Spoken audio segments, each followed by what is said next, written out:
S S ಟಿವಿಯಲ್ಲಿ ಜಾಹೀರಾತು ನೀಡಲು ಈ ನಂಬರಿಗೆ ಸಂಪರ್ಕಿಸಿ. 23 ನವೆಂಬರಲ್ಲಿ ರಾಘು ಅವರು ನನಗೆ ವಾಯ್ಸ್ ಮೆಸೇಜ್ ಮೂಲಕ ಫಸ್ಟ್ ಹಾಫ್ ಮತ್ತು ಸೆಕೆಂಡ್ ಹಾಫನ್ನು ಕಳಿಸಿರೋ ದಾಖಲೆ ಇಲ್ಲಿದೆ. ಇದ್ರದ್ದು ಪೂರ್ತಿ ಡೀಟೇಲು ನಾವು ಕೋರ್ಟಿಗೆ ಕೊಡ್ತೀವಿ. ನಾನು ಸುಮ್ಮನೆ ರೆಫರೆನ್ಸ್ ಆಗಿ ನಿಮಗೆ ತೋರಿಸ್ತಾ ಇದ್ದೀನಿ. ನೋಡಿ, 2023 ನವೆಂಬರಲ್ಲಿ ಫಸ್ಟ್ ಹಾಫು ಮತ್ತು ಸೆಕೆಂಡ್ ಹಾಫು ನಿಮಗೆ 20 ನಿಮಿಷ ಅವರು ನನಗೆ ಕಳಿಸಿರೋದು.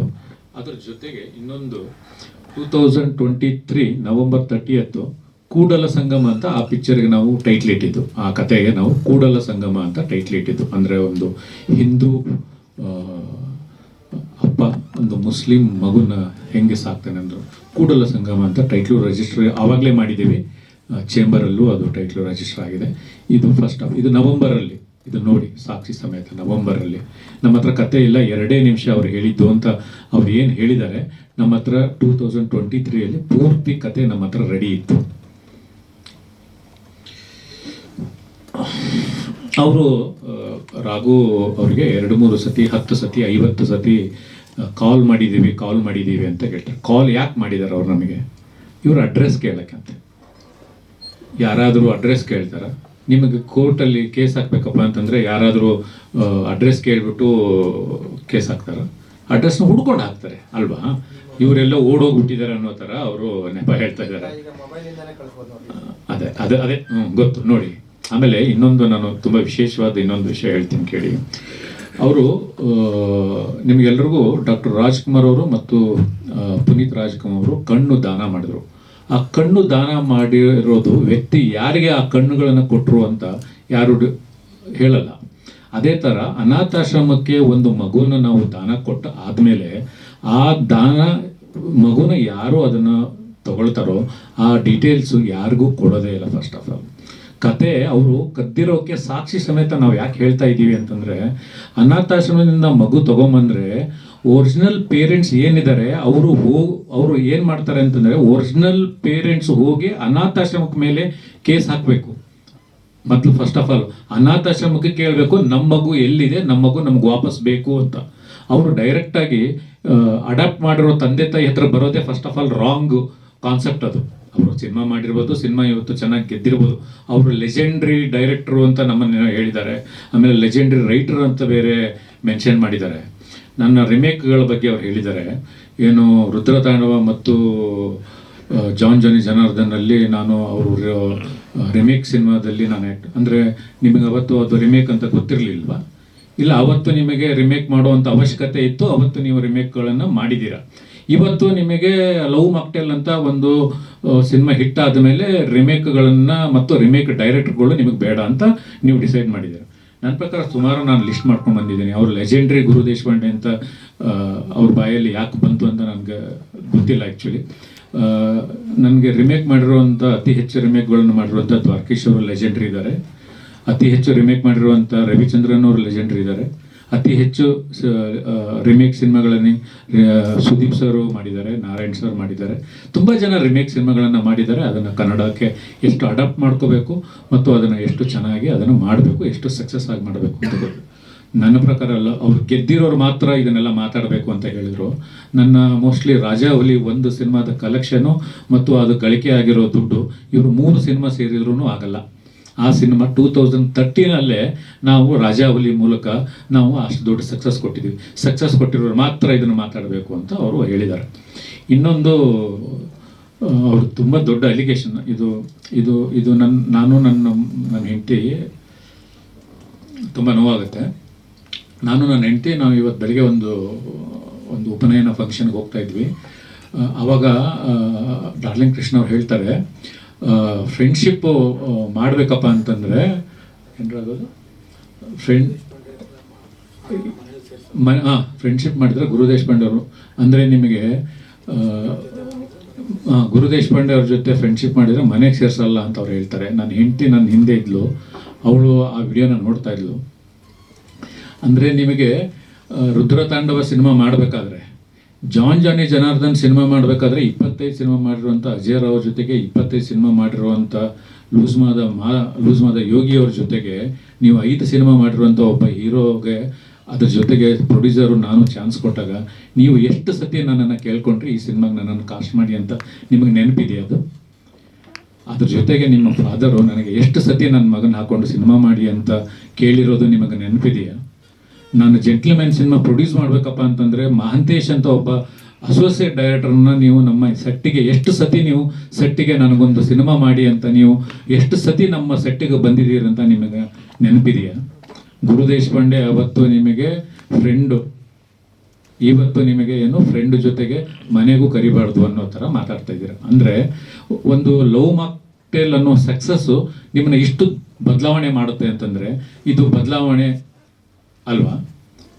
ಒಬ್ಬ ಗುರು ದೇಶಪಾಂಡೆ ಬಗ್ಗೆ ಇಷ್ಟು ಅಂದರೆ ನಾವು ಮಾತಾಡಕ್ಕೆ ಬಂದಿರೋದು ಲವ್ ಮಾಕ್ಟೇಲ್ 3 ಕಥೆಯ ಅಲಿಗೇಷನ್ ಬಗ್ಗೆ ಮಾತಾಡಕ್ಕೆ ಬಂದಾಗ ಈ ರಿಮೇಕ್ ಸಿನಿಮಾಗಳ ಬಗ್ಗೆ ಮತ್ತು ಫ್ರೆಂಡ್ಶಿಪ್ ಬಗ್ಗೆ ಮಾತಾಡೋದು ತಪ್ಪ.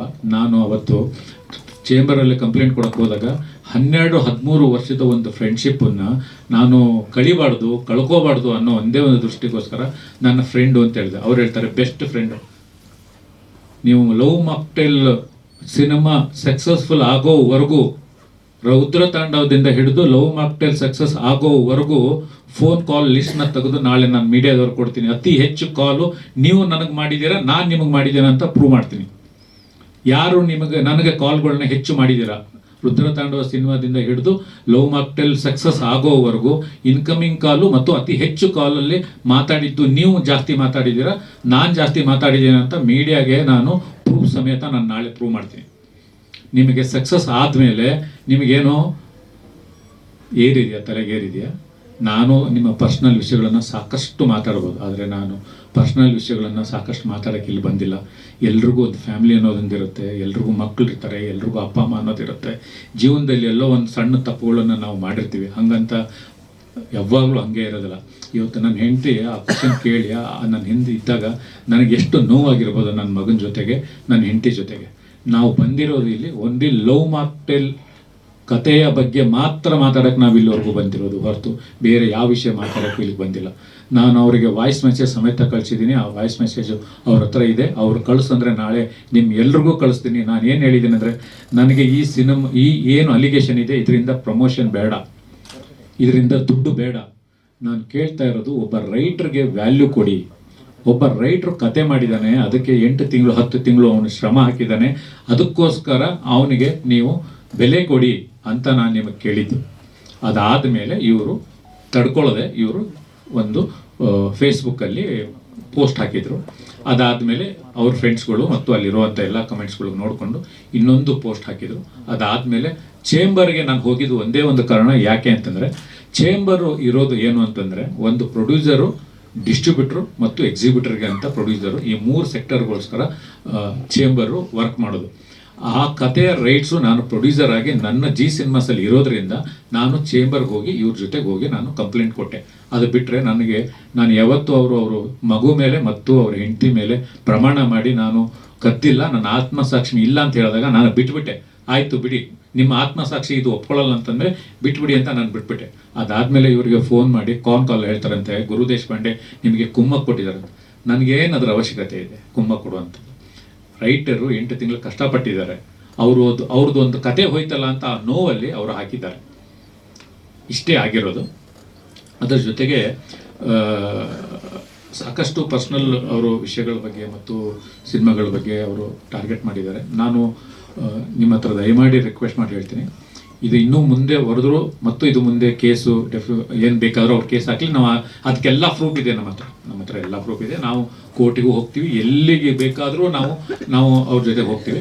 ಇವಾಗ ನಾನು ಬರಬೇಕಪ್ಪ ಅಂತಂದ್ರೆ ಚೇಂಬರಿಂದ ಒಂದು ಮೆಸೇಜ್ ಕಳಿಸಿದ್ದಾರೆ, ನೀವು ಕಂಪ್ಲೇಂಟ್ ಮಾಡಿದರೆ 27 ಮಧ್ಯಾಹ್ನ 3 ಗಂಟೆಗೆ ಚೇಂಬರಲ್ಲಿ ಮೀಟಿಂಗ್ ಕರೆದಿದ್ದೀವಿ, ಬನ್ನಿ ಅಂತ ಕರೆದು ನಾನು 3 ಗಂಟೆಗೆ ಬರ್ತೀನಿ ಅಂತ ನಾನು ಹೇಳಿದ್ದೀನಿ. ಆದರೆ ಪರ್ಸ್ನಲ್ ಟಾರ್ಗೆಟ್ ಮಾಡೋದು, ಅವ್ರಿಗೂ ಫ್ಯಾಮಿಲಿ ಇದೆ, ಅವ್ರಿಗೂ ಮಗು ಇದೆ, ಅವ್ರಿಗೂ ಅಪ್ಪ ಅಮ್ಮ ಇದ್ದಾರೆ, ಎಲ್ಲರೂ ಇದ್ದಾರೆ. ಪರ್ಸ್ನಲ್ ವಿಷಯಗಳ ಬಗ್ಗೆ ಮಾತಾಡಬೇಡಿ ಅಂತ ಹೇಳ್ತಾ ಅವ್ರ ವೈಫ್ ಮಿಲನ್ ಅವ್ರ ಪಕ್ಕದಲ್ಲಿ ಕೂತ್ಕೊಂಡಿದ್ರು. ಟಾರ್ಗೆಟ್ ಮಾಡಬಾರ್ದು, ಪರ್ಸ್ನಲ್ ವಿಷಯಗಳ ಬಗ್ಗೆ ಪರ್ಸ್ನಲ್ ವಿಷಯಗಳು ಮಾಡಬಾರ್ದು ಅಂತ ಹೇಳಿ ಇವರು ಎಷ್ಟು ಕಿಂಡಲ್ಲಾಗಿ ನಮ್ಮನ್ನು ಮಾತಾಡಿದ್ರು ಅಂತ ನೀವೆಲ್ಲರೂ ಇದಕ್ಕೆ ಸಾಕ್ಷಿ ಇದ್ದೀರಾ. ಇದ್ರ ಜೊತೆಗೆ ಎಲ್ಲರಿಗೂ ನಾನು ನೀವೆಲ್ಲ ಯೂಟ್ಯೂಬ್ಗಳಲ್ಲಿ ಆಮೇಲೆ ಮೀಡಿಯಾಗಳಲ್ಲಿ ಎಲ್ಲ ಕಡೆ ನೀವು ನನ್ನ ಇಂಟರ್ವ್ಯೂಗಳಲ್ಲೆಲ್ಲ ಹಾಕಿದಾಗ ಸರ್ವೇ ಸಾಮಾನ್ಯ ಕಮೆಂಟ್ಸ್ಗಳು ಬರುತ್ತೆ. ಎಲ್ಲ ಕಮೆಂಟ್ಸ್ಗೂ ನಾನು ಒಂದೇ ಒಂದು ಆನ್ಸರ್ ಮಾಡೋದಂದರೆ, ಹೌದು ನಾನು ರಿಮೇಕ್ ಮಾಡಿದ್ದೀನಿ. ನಾನು 5 ಸಿನಿಮಾ ರಿಮೇಕ್ಗಳು ಮಾಡಿದ್ದೀನಿ. ನನಗೆ ಯಾವ ಥರದ್ದು ಆ ಟೈಮಲ್ಲಿ ಅವಕಾಶಗಳು ಸಿಕ್ತೋ ಆ ಅವಕಾಶಗಳಿಗೋಸ್ಕರ ನಾನು ರಿಮೇಕ್ ಮಾಡಿದ್ದೀನಿ. ಎಷ್ಟು ಸಾಧ್ಯನೋ ಅಷ್ಟು ಕನ್ನಡತನವನ್ನು, ಕನ್ನಡ ಸಂಸ್ಕೃತಿಯನ್ನು, ಕನ್ನಡನ ಬಳಸ್ಕೊಂಡು ಸಿನಿಮಾಗಳನ್ನ ಮಾಡಿದ್ದೀನಿ. ನಾನು ರಾಜವಲ್ಲಿ ತೊಗೊಂಡ್ರೆ ಓಂ ಹಿಂದೂ ಗುರ್ತು ತೊಗೊಳ್ಳಿ, ಲಾಸ್ಟ್ ನಾನು ಪಡ್ಡೆ ಹುಲಿ ಸಿನಿಮಾ ಮಾಡಿದ್ರಲ್ಲಿ 5 ಜಾನಪದ ಸಾಂಗ್ಗಳನ್ನು ಬಳಸ್ಕೊಂಡು ಮಾಡಿದ್ದೀನಿ, ಮ್ಯಾಕ್ಸಿಮಮ್ ಮಾಡಿದ್ದೀನಿ. ನಾನು ಯಾವಾಗ ನಿರ್ಮಾಪಕನಾದೆ, ಜೆಂಟ್ಲ್ಮೆನ್ ಅಂತ ಒಂದು ಸಿನಿಮಾನ ಜಡೇಶ್ ನನ್ನ ಜೊತೆಗೆ 10 ವರ್ಷದಿಂದ ಕೆಲಸ ಮಾಡ್ತಾಯಿದ್ರು, ಅವರಿಗೆ ಕೆಲಸ ಕೊಟ್ಟೆ. ಅದಾದಮೇಲೆ ಇವಾಗ ರಾಮರಸನೂ ಮಾಡ್ತಾಯಿದ್ದೀನಿ. 4 ಸಿನಿಮಾಗಳನ್ನು ಮಾಡಿದ್ದೀನಿ. ನನಗೆ ಯಾವಾಗ ನಾನು ಅವಕಾಶಗಳನ್ನು ಕೊಡೋ ಪರಿಸ್ಥಿತಿ ಬಂದಾಗ ನಾನು ರಿಮೇಕ್ಗಳನ್ನ ಮಾಡಿಲ್ಲ. ರಿಮೇಕ್ ತಪ್ಪು ಅಂತ ನಾನು ಇವತ್ತು ವಾದ ಮಾಡ್ತಾ ಇಲ್ಲ. ಆದರೆ ನನ್ನ ವಿಡಿಯೋಗಳಿಗೆಲ್ಲ ಏನು ಬರೀತಾರೆ ಅಂತಂದರೆ ಕಮೆಂಟ್ಸಲ್ಲಿ ರಿಮೇಕ್ ರಾಜ. ಹೌದು ರೀ, ಬದುಕಕ್ಕೂ ಇಲ್ಲ ನನ್ನನ್ನು ನಾನು ಪ್ರೂವ್ ಮಾಡ್ಕೊಳ್ಳೋಕ್ಕೋಸ್ಕರ ಅವತ್ತು ಮಾಡಿದ್ದೇನೆ. ಆದರೆ 2020ಇಂದ ಇವತ್ತು 26 6 ವರ್ಷ ನಾನು ಸ್ವಮೇಕ್ ಸಿನಿಮಾಗಳನ್ನು ಪ್ರೊಡ್ಯೂಸ್ ಮಾಡ್ಕೊಂಡೇ ಬಂದಿದ್ದೇನೆ. ಅದ್ರ ಜೊತೆಗೆ ಇನ್ನೊಂದು ಯಾವತ್ತೋ ಒಂದು ನಡೆದಿರೋ ಇನ್ಸಿಡೆಂಟ್ ಇಟ್ಕೊಂಡು ನನ್ನನ್ನು ಪರ್ಸ್ನಲ್ ಟಾರ್ಗೆಟು ಮಾಡ್ತಾಯಿದ್ದೀರ. ದಯವಿಟ್ಟು ಪರ್ಸ್ನಲ್ ಟಾರ್ಗೆಟ್ನ ಬಿಟ್ಬಿಟ್ಟು, ಕೆಲವು ಸತಿ ಏನೇನೋ ತಪ್ಪುಗಳು ಆಗಿರ್ತವೆ, ಅದನ್ನು ಬಿಟ್ಟು ಸುಧಾರಿಸ್ಕೊಂಡು ಒಳ್ಳೆಯವರಾಗಿ ಇನ್ನೂ ಒಂದು ಒಳ್ಳೆ ಸಿನಿಮಾಗಳನ್ನ ಮಾಡೋಣ, ಒಂದು ಶಕ್ತಿ ಮೀರಿ ಕೆಲಸಗಳನ್ನು ಮಾಡೋಣ ಅಂತ ನಾವು ಬಂದಿದ್ದೀವಿ. ನಿಮ್ಮೆಲ್ಲರೂ ಸಪೋರ್ಟ್ ಇರುತ್ತೆ ಅಂತ ಅಂದ್ಕೊಂಡಿದ್ದೀನಿ. ನಿಮ್ದೇನು ಕ್ವಶನ್ಗಳಿದ್ರೆ ದಯವಿಟ್ಟು ಕೇಳಿ.